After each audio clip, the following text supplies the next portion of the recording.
Olá, começa agora o Mais Esportes e hoje eu recebo o Eduardo Musa, presidente da Confederação Brasileira de Skate, até porque, recentemente, nos Jogos Olímpicos de Tóquio, das 21 medalhas que o país conquistou, 3 foram pelos skatistas. Raíssa Leal, apenas 13 anos, Kelvin Hoffler, Pedro Barros, então modalidade em alta. E uma notícia, hein? Cidade de Campinas escolhida para abrigar o primeiro centro de treinamento profissional de skate do Brasil. Então, Duda, muito obrigado por ter aceito o convite para participar aqui do Mais Esportes e momento especial da modalidade. Seja bem-vindo mais uma vez. Olá, Gabriel. Obrigado pela oportunidade para a gente falar de skate. É um momento especial, sim, é um momento especial para essa modalidade que há muito tempo tem muitos seguidores, muitos praticantes aqui no Brasil, mas a gente está vivendo um momento especial. Quando você assumiu em 2019, você precisou fazer muitas mudanças na confederação, mudanças em torneios, premiações, ou você deu uma continuidade no que estava sendo feito? Na verdade, Gabriel, quando eu assumi, né, na verdade eu entrei como vice, junto com o Bob Burnquist, como presidente. O objetivo da gente era muito mais organizar essa situação, porque a confederação existe há 22 anos, porém o skate, até por conta da cultura dele, ele é contra a cultura, né? Ele é contra a organização. Isso faz parte da história do skate. A gente teve que tentar organizar dentro do possível, sem tirar a identidade do skate, essa questão institucional. Já existiam federações, já existiam, a própria CBSK está fazendo agora 22 anos, mas o nosso objetivo foi dar uma questão estrutural para que a confederação pudesse, de fato, ajudar no desenvolvimento do skate nacional. E você encontrou muita resistência, Duda, a partir do momento que você entrou na presidência, ou você já tinha um caminho, você já conhecia todo mundo? Como é que foi esse início e quando você assumiu a presidência? Esse grupo não teve nenhuma resistência, o grupo que está comigo, até porque é um grupo com skatistas históricos, como citei, o Bob Burnquist, Sandro Dias, Mineirinho, e várias outras pessoas que fazem parte do meio do skate há muito tempo. Eu, por ser de fora, encontrei um pouco de resistência assim no começo, natural, pois a minha questão ali era muito mais administrativa, burocrática, do que a questão técnica do skate. Porém, eles entenderam que o meu trabalho era de organização, era de desenvolvimento, tanto é que tivemos uma eleição no final de 20 e fui eleito com uma ampla margem de votos aí, o que me deixou muito satisfeito. Ô, Duda, você falou que você veio de fora do skate. Como é que foi a sua trajetória, então, até chegar à presidência da confederação? Eu sempre trabalhei no mercado de publicidade. Tinha uma empresa em Santos, no litoral de São Paulo, onde era uma empresa de mídia exterior, né? Painéis, outdoor, painéis eletrônicos. Porém, no finalzinho de 2009, início de 2010, assumi uma nova gestão no Santos Futebol Clube. E a minha ideia, como tinha pessoas conhecidas na administração, era inicialmente só ajudar o departamento de marketing ali em janeiro a montar a equipe. Mas a coisa foi evoluindo. Fiquei no Santos, não voltei mais para minha empresa, vendi minha parte para o meu sócio. Fiquei no Santos durante 6, 7 meses e depois passei a trabalhar com o Neymar. Fiquei quase 6 anos trabalhando com o Neymar. Aí, quando voltei para o Brasil, em final de 2015, montei minha empresa de marketing esportivo, comecei a fazer alguns negócios e num desses negócios que eu fiz com o Bob, surgiu essa oportunidade de entrar na Confederação de Skate. Então, por já ter trabalhado com o Neymar, você sabe quando tem crise, questão de holofotes, você consegue aí lidar com esses assuntos, Duda? Sim, acredito que a minha experiência profissional me deu bastante cancha nesse sentido de poder entender essas questões de comunicação com imprensa, público. Agora, Duda, início de 2020, você estava alguns meses no cargo e a Organização Mundial da Saúde decretou a pandemia. A partir deste momento, O que foi realizado? O seu trabalho ele foi prejudicado? Quais decisões que precisaram ser tomadas? Porque, lógico, pegou todo mundo completamente desprevenido numa pandemia, que todo mundo estava esperando a quarentena de 40 dias, que virou meses, que nós já estamos há 1 ano e meio. Então, há poucos meses no cargo, veio a pandemia. Como é que você lidou com tudo isso, pessoalmente e profissionalmente? Olha, Gabriel, a primeira decisão era preservar a saúde de todos, os funcionários da confederação e dos skatistas. A gente não sabia o que vinha pela frente, né? A decretação da pandemia veio e 30 e poucos dias depois, no Brasil, né? 35 dias depois, veio o cancelamento dos jogos, veio o adiamento dos jogos. Então, na verdade, como a gente não sabia exatamente o cenário e até onde isso ia parar, o nosso primeiro objetivo foi preservar a saúde de todos. A gente fez uma manobra dentro do nosso orçamento, que tinha ali previsão de muitas viagens, muitas competições, né, porque era a fase final de classificação para a Olimpíada, Tá. e a gente conseguiu aumentar e preservar o repasse de auxílio dos atletas para que eles ficassem em casa mesmo. A gente teve essa felicidade, a gente sabe que muitos poucos dos brasileiros puderam ter essa felicidade, a gente conseguiu fazer com que os atletas se preservassem um pouco mais.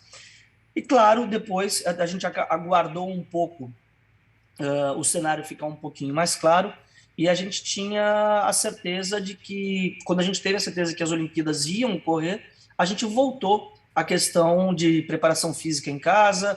Os membros da comissão técnica passaram a ter um contato diário com os skatistas, já muito mais na preservação da saúde mental e da saúde mesmo do que a questão técnica. E mais para o final do ano, a gente voltou aí à carga da questão de preparação física de alto rendimento. Então foi um caminhozinho ali, acho que como toda a população, a gente não pode negar que a gente teve um privilégio, porque a gente conseguiu manter salários e conseguiu manter as pessoas em casa, não só os funcionários, mas também os skatistas.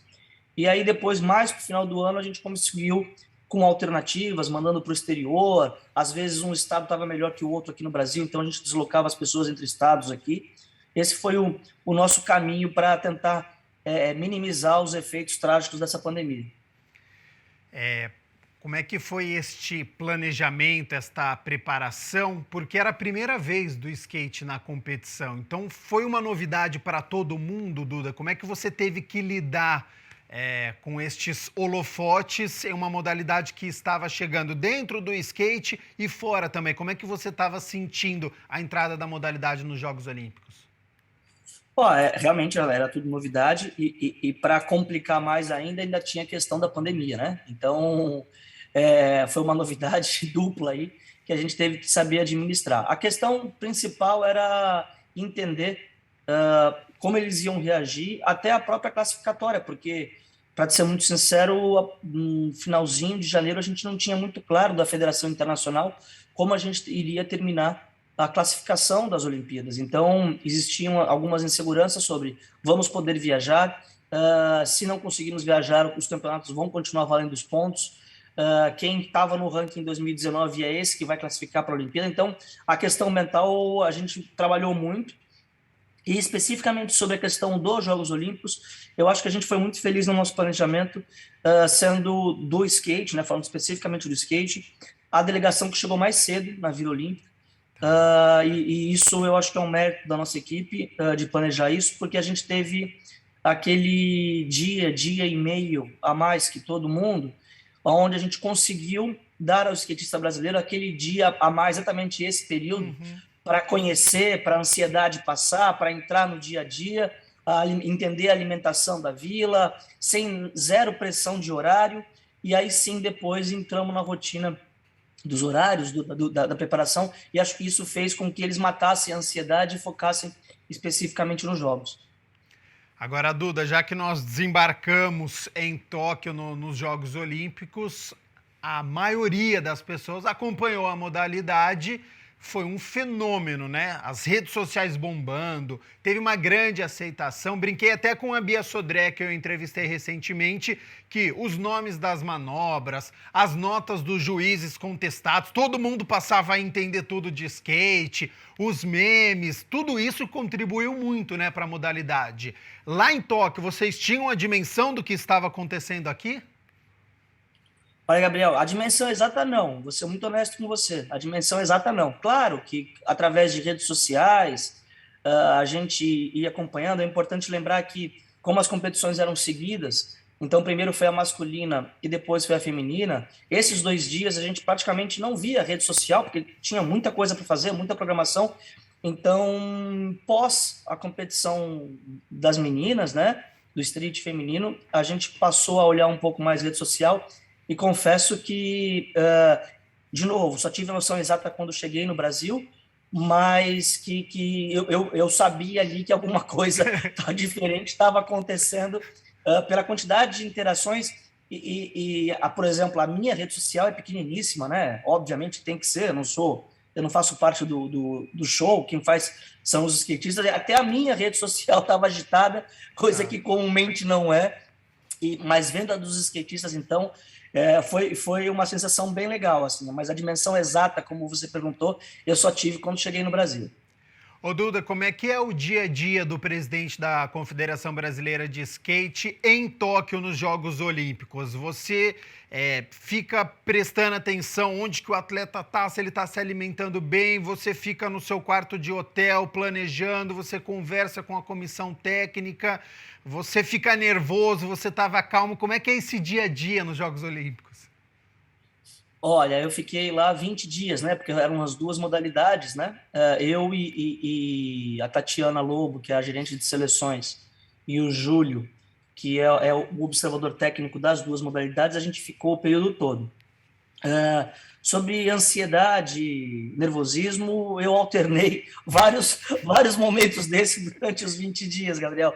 Mas o meu trabalho ali principal não era como presidente burocrático, não. Meu papel principal ali era estar junto à delegação, até porque fiz isso durante esses 3 anos de corrida olímpica, então tenho um relacionamento com todos os skatistas, e era entender ali como a gente podia dar, naquele momento, a melhor estrutura, a melhor condição para que todos desempenhassem. Até porque foram 12 skatistas, né, 6 em cada modalidade, e a gente sabe que são 12 seres humanos completamente diferentes, cada um com as suas necessidades, com as suas vontades, ótimos para trabalharem, porém cada um com a sua necessidade. Então, o nosso objetivo era passar para eles essa organização e a logística no sentido, esses são os horários, aqui você está livre, e dentro daquilo que você está livre, pensa bem, é isso, não é? Vale a pena dar essa volta hoje, dentro da Vila Olímpica, né? Porque não podia sair da Vila Olímpica, mas vale a pena jantar mais tarde ou não? Vale a pena dormir mais tarde ou não?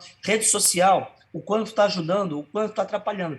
E isso é um trabalho que não dá, assim, em Olimpíada, né? Não dá para deixar para depois. É tudo muito rápido e qualquer coisa influencia. Então, a gente estava muito ligado nessas situações todos os dias. Como é que você e os atletas estavam lidando com a pandemia lá em Tóquio? Porque foram uns Jogos Olímpicos diferentes, né? Foram muitos protocolos. Vocês não conseguiram conhecer a cidade. Você disse agora só pode ficar na Vila Olímpica. Então, como é que estava este clima em relação à pandemia? Olha, era um clima bom por ser Olimpíada, mas ao mesmo tempo ele cheio de preocupação. Para você ter uma ideia, a gente fazia exames de Covid diariamente. Tá. Então, isso estava deixando o ambiente um pouquinho tenso. E aí, principalmente quando começaram a aparecer as notícias dos primeiros eliminados por conta de Covid, isso piorou. Porque você se preparou, você pensou, fez tudo que você podia fazer física e mentalmente, você se planejou fuso de horário, fez tudo, mas a questão da Covid, por mais precaução que você possa ter, às vezes você não controla, né? Você não tem esse controle. As pessoas precisam comer. As pessoas, né, estão ali, pegam um ônibus dentro da vila para ir de um lugar para outro, vão para o ônibus para o treinamento. Então, essas coisas a gente não controlava, não controla. Embora, graças a Deus, tenha tudo certo no final, mas, principalmente no início, essa questão da Covid mexeu muito com a cabeça de todo mundo, porque independente se você estava lá para medalha de ouro, para medalha de prata, ou simplesmente para participar da competição, com um exame negativo, você estava simplesmente fora daquilo que era o sonho de todo mundo que estava lá. Então, essa questão mental foi muito forte. 3 medalhas conquistadas. Que avaliação que você faz do desempenho? Vocês tinham uma meta para ser atingida? Tinha expectativa por resultados? Quando a gente estava conversando, né, daquela preparação, daquele planejamento para os Jogos Olímpicos, tem como fazer previsão de medalha ou o esporte é complicado e vocês falam, bom, a gente tem chance aqui, tem chance ali, mas não tem um número em mente? Não, eu não tinha um número em mente, não. Agora, eu não posso ser hipócrita aqui em dizer que com o time que a gente tem, com a representatividade que o skate brasileiro tem no mundo, a gente podia ter tido uma quantidade maior de medalhas. Isso não quer dizer que nosso resultado foi ruim, nosso resultado foi muito bom. Né? Nosso resultado foi muito bom em todos os sentidos, inclusive até a própria visibilidade que a gente estava conversando aqui. Né? Independente do que aconteceu, por exemplo, a gente não trouxe uma medalha de ouro, mas a visibilidade que a gente teve foi de um esporte que teve, parece que teve medalha de ouro. Então, o resultado final foi muito bom, mas quando a gente vê nomes como Pamela Rosa, Letícia Buffoni, Felipe Gustavo, Giovanni no street, aí Luizinho no parque, a própria Dória Indiara Isadora no street, o Pedro Quintas, que são pessoas referência no mercado, saírem sem medalha, na verdade, eu acho que eu senti mais que eles, por eles, mas assim, o resultado, de forma objetiva para a tua pergunta, o resultado foi muito bom, só que a gente poderia entregar mais, e essa é uma meta que a gente vai buscar para 24. Você teve essa conversa depois dos Jogos Olímpicos, você falou que sentiu mais que eles, né? Era a primeira experiência em Jogos Olímpicos. Que análise que eles fizeram? E bateu com você ou eles ficaram chateados, eles entenderam o que aconteceu? Como é que os atletas reagiram? Eu acho que eles entenderam o tamanho dos Jogos Olímpicos agora e a repercussão que tudo isso pode dar. Mesmo quem não medalhou está tendo uma repercussão maravilhosa aqui fora. Então, né, assim, quando chegaram no Brasil e viram, olha o que a Olimpíada fez para minha carreira, fez para minha imagem, o que pode fazer para mim, como pode divulgar o skate por aí. Acho que o skate brasileiro foi o grande vencedor, independente de quem teve medalha. Acho que o skate brasileiro foi o grande vencedor nisso tudo. Mas eu acho que também vai chamar a atenção para que essa mosquinha aí da Olimpíadas, que no skate lá não era tão forte, passe a ser tão forte agora e eles mirem 2024 com outros olhos. Agora, Duda, como aproveitar esta onda, né? Porque é uma modalidade que as pessoas gostaram de assistir, se divertiram, tem muitos praticantes pelo país, tem atletas conhecidos como o Bob Burnquist, o Sandro Dias, o Mineirinho. Como capitalizar este potencial e não lamentar daqui 3 anos do que poderia ser feito? Até porque no Brasil a gente tem a cultura de... Tem no tênis o Guga, aí passou o Guga, até hoje se discute, mas por que não conseguiu aproveitar o Guga? Teve no basquete, Hortência, Janete, mas ficou uma geração sem ir para os Jogos Olímpicos. Como não deixar isso acontecer para o skate? Tem como ter o controle disso, Duda? Olha, o controle não, mas eu não posso fugir da minha responsabilidade, né? Eu sou presidente da confederação, a responsabilidade é minha, junto com a minha diretoria, da gente tentar assumir isso. Eu acho que a gente tem um desafio principal, diferente dos outros esportes. O skate, ele não tem um padrão de lugar de competição, né? Você citou o basquete e o tênis. Se você entrar no site da Federação Internacional, essas duas modalidades, você vai ver lá o tamanho padrão, a quadra, como ela tem que ser construída e assim. O skate não. Então, o nosso maior desafio hoje, que nós entendemos, é como a gente pode dar essa assessoria para as prefeituras, para os governos que estão querendo construir pista pública, dentro de um padrão onde as pessoas, a demanda seja atendida. Nosso problema hoje, Gabriel, não é quantidade de pista. Nosso problema hoje é qualidade de pista pública. Tá. Porque muitas vezes acontece da prefeitura, com a maior boa vontade do mundo, está lá construindo uma pista de skate, mas contratou um arquiteto que faz escola. E é diferente, porque a diferença é a distância entre obstáculos, a altura do obstáculo, aonde está cada obstáculo, isso faz total diferença. E aí quando você vê pode ter certeza, é matemático, quando você vê uma pista de skate vazia, a pista é ruim. Se você passar no final de semana e essa pista está vazia, é porque ela não é uma pista. Ela parece uma pista para os leigos, mas ela não é uma pista. Se você vê uma pista bem construída, bem feita, ela está sempre cheia.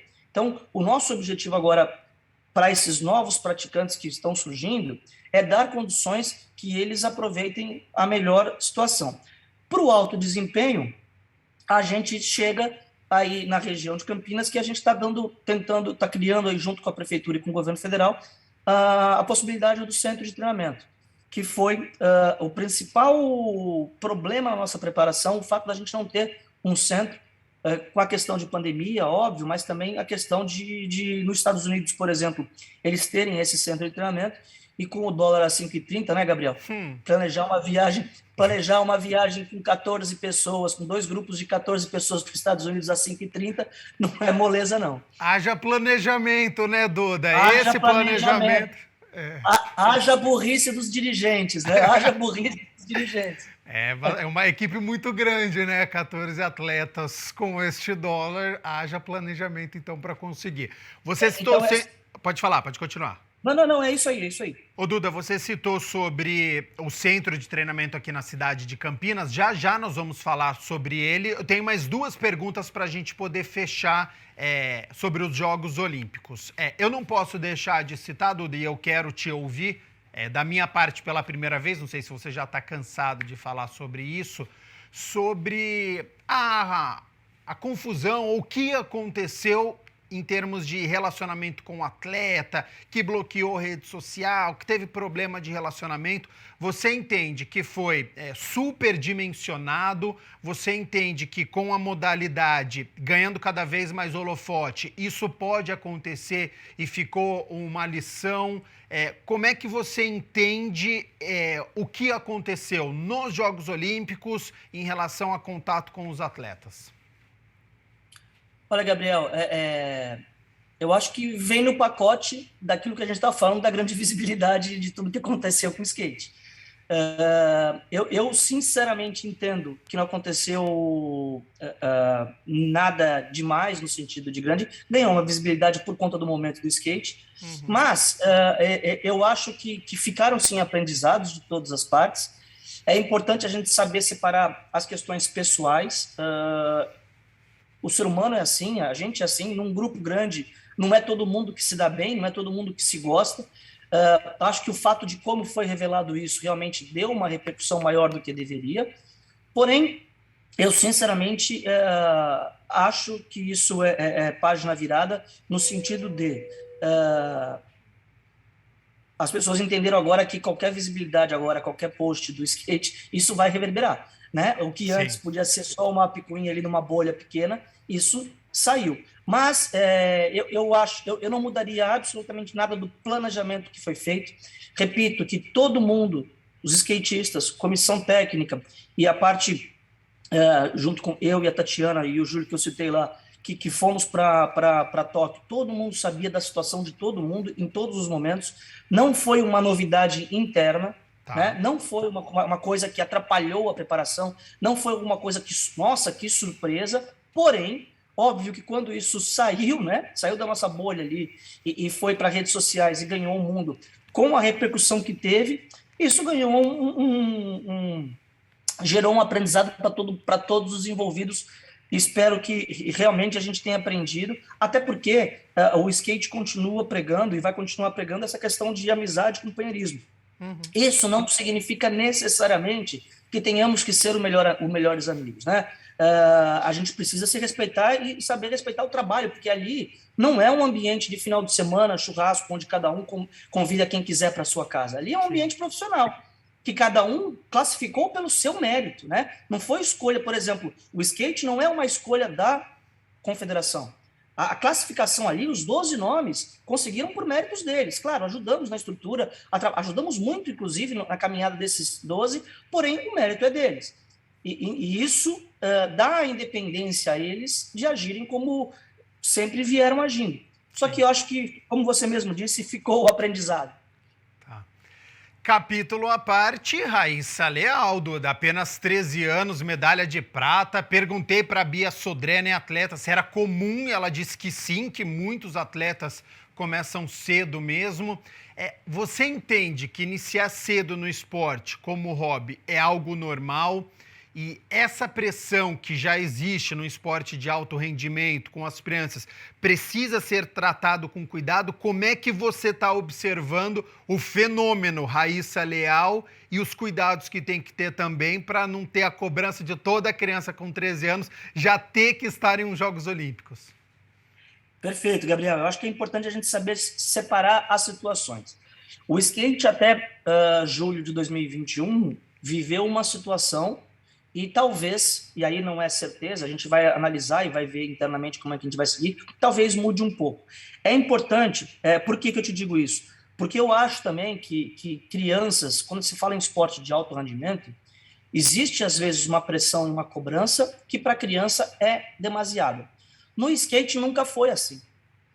No skate nunca foi assim. Tanto é que você vê, por exemplo, o próprio comportamento da Raíssa durante a competição, ninguém pode me dizer que ela estava ali pressionada, que ela estava ali sofrendo horrores. Ela se divertiu o tempo inteiro. A gente não sabe se isso vai mudar, mas, porque assim, que pode parecer contraditório, porque a minha opinião pessoal sobre crianças em esporte de rendimento, eu acho que tem que se colocar um limite, sim, não pode, mas esses esportes, normalmente, carregam uma rotina de treinos e uma pressão muito grande, que para uma criança é ruim. No caso do skate, não. Por exemplo, a Raíssa nunca teve um horário para treinamento. Tá. Né? A Raíssa, por exemplo, que hoje ela está viajando para uma nova competição, mas, por exemplo, hoje, se ela vai treinar às 9 da manhã ou se ela vai treinar às 4 da tarde, é uma questão da rotina dela com os pais dela. Então, isso é controlável. Então, no skate nunca se criou essa questão de horário de treino, tem que estar lá, tem que fazer a pressão. Entendi. A gente não sabe como o skate vai reagir a tudo isso que aconteceu na Olimpíada, não só no Brasil, tá? Tenho falado com os presidentes de federações nacionais aí pelo mundo, e todos eles também estão maravilhados com o resultado que o skate trouxe para os países. E a gente não sabe como isso vai se dar, mas o fato é que a gente tem que saber separar isso. É comum um fenômeno Raíssa? É comum? Não. É comum crianças terem um alto nível no skate com essa idade. Agora, o fenômeno Raíssa, ele é a parte, né? A gente não pode tratar isso como uma coisa de dia a dia. Duda, cidade de Campinas escolhida para abrigar o primeiro centro de treinamento profissional de skate do Brasil. Qual que é esta proposta? Por que a cidade de Campinas? Como será esse centro? Gabriel, a gente estava já no início do ano aí procurando uma cidade para que atendesse às nossas expectativas. Fomos conhecer algumas, conversamos com várias delas. Mas quando a gente chegou em Campinas, já claro, a gente conhece Campinas, né? Já conhece o potencial da região, mas quando a gente chegou no local oferecido pela prefeitura, quando as conversas tanto com o prefeito quanto com o secretário de esportes, o Vanim, avançaram, a gente viu que Campinas seria o lugar certo. Por vários fatores, a localização, por ter um aeroporto próximo, a questão, como eu falei, da própria localização, onde vai ficar o centro ali no CEAR, né? Que é o Centro Esportivo de Alto Rendimento, onde já tem ali alguns centros de treinamentos, que é uma região tranquila. A pujança da região, né? Campinas é a capital do estado, vai tirando só a cidade de São Paulo, a região de Campinas é a capital do estado de São Paulo, o estado mais forte do Brasil. Então, assim, tem uma série de conjunções, mas principalmente a facilidade de estrutura. A gente está ali a pouquíssimos minutos de Anhanguera e Bandeirantes. Estamos a 50 minutos de São Paulo. Eu sou de Santos e às vezes que eu fui a Campinas aí, liguei aí no meu Waze, daqui da minha casa até o Ceará eu fiz em 2 horas e 10, sem tomar multa nenhuma. Então, assim, é uma região que ela é acolhedora nesse sentido de estar próximo de várias regiões, e a questão do aeroporto também foi fundamental. Esse centro de treinamento, a gente vai tentar proporcionar toda a estrutura possível para que os skatistas não tenham a necessidade de ir para fora do Brasil, que hoje, infelizmente, é uma necessidade técnica, por uma questão de pistas e qualidade, e principalmente por essa questão da privação de espaço. As pistas boas do Brasil hoje, a maioria delas é pública. Tem 2 ou 3 particulares, mas assim, a maioria ela é pública. E aí a gente, em época de pandemia, ou estava fechada, ou a seleção não tinha tranquilidade de treinamento para a gente poder criar um ambiente de treinamento. Com o CT em Campinas, seguramente a gente vai poder fazer esse planejamento de uma forma bem tranquila. E principal também é ajudar, nos momentos ociosos desse centro de treinamento, o desenvolvimento da região no skate também, porque a nossa ideia é abrir, ter uma parte que a gente possa, independente do projeto do centro de treinamento, mas o entorno do projeto ele vai ser discutido ainda, a gente está discutindo ainda, mas assim, o entorno do projeto é que ele seja skateável, justamente para que as pessoas possam aproveitar ali a estrutura, independente de autorização da confederação, que fique livre para as pessoas andarem de skate ali, e ao mesmo tempo também foi uma conversa muito agradável aí com o prefeito, com o Dário, no sentido de a gente fazer projetos sociais. Isso é uma obrigação que a gente tem, que a gente carrega, que o skate carrega, é de atender essa demanda de projetos sociais, e o nosso papo casou muito com o do prefeito e com o do secretário, nesse sentido de apoiarem os projetos sociais da confederação. Isso é uma ótima notícia, porque a gente sabe que o esporte, ele ajuda nesse desenvolvimento do ser humano, que acho que em primeiro lugar é o objetivo, e depois, claro, se ele se destacar na modalidade, pode aí virar até um atleta. Duda, o que a excelência para o esporte? O que você precisa neste centro de treinamento que está sendo construída?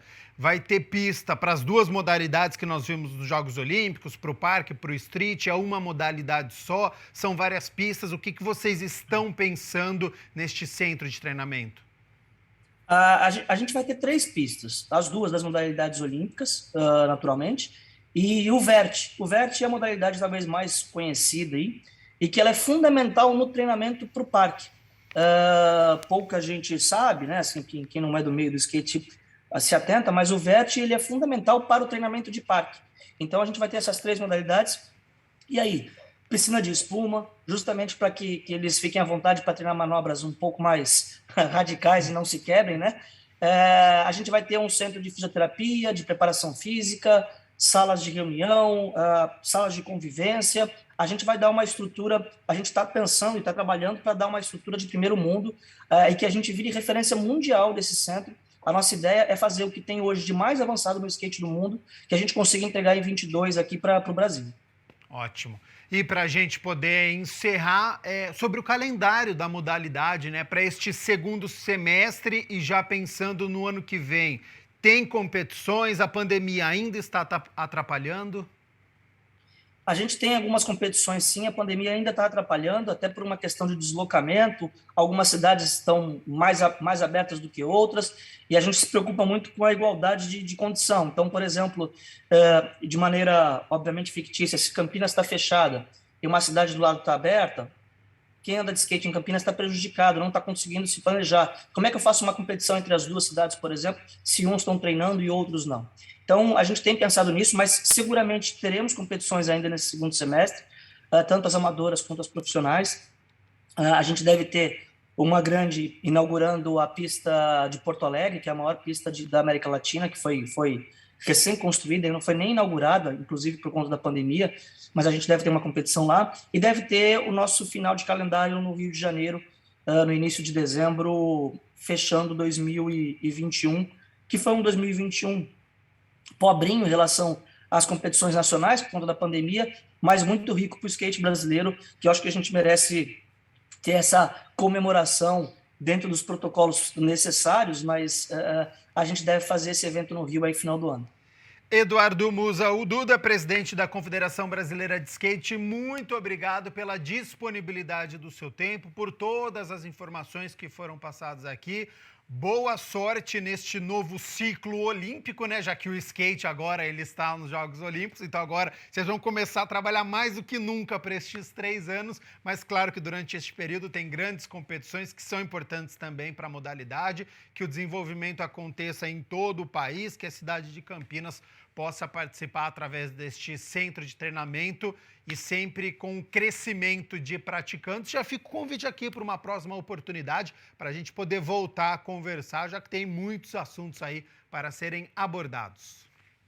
Gabriel, estou sempre à disposição. Muito obrigado aí pelo espaço que vocês deram para o skate brasileiro. A gente está sempre à disposição. Fiquem à vontade. Quando precisarem é só nos chamar. E sobre o ciclo olímpico, já comecei. Na verdade, no voo de volta, esse já foi meu assunto com a Tatiana, coitada. Eu já comecei a tratar de 24. Tempo, né? 3 anos é muito pouco. A gente precisa trabalhar, inclusive o próprio CT de Campinas já foi objeto de muita conversa aí, a gente espera entregar o mais rápido possível. Obrigado pelo espaço, a gente está sempre à disposição, tá? Um grande abraço. Nós aqui agradecemos e 12 horas de voo, né, Duda? Acho que fica fácil para fazer esse planejamento, tem bastante tempo. Foram 27. Porque tem a parada, né? Tem que não vem direto, Então, 27 horas, não é fácil não. E a você aí de casa, muito obrigado pela sua companhia, pela sua audiência. Continue aqui na TV Câmara Campinas. Até a próxima. Tchau, tchau.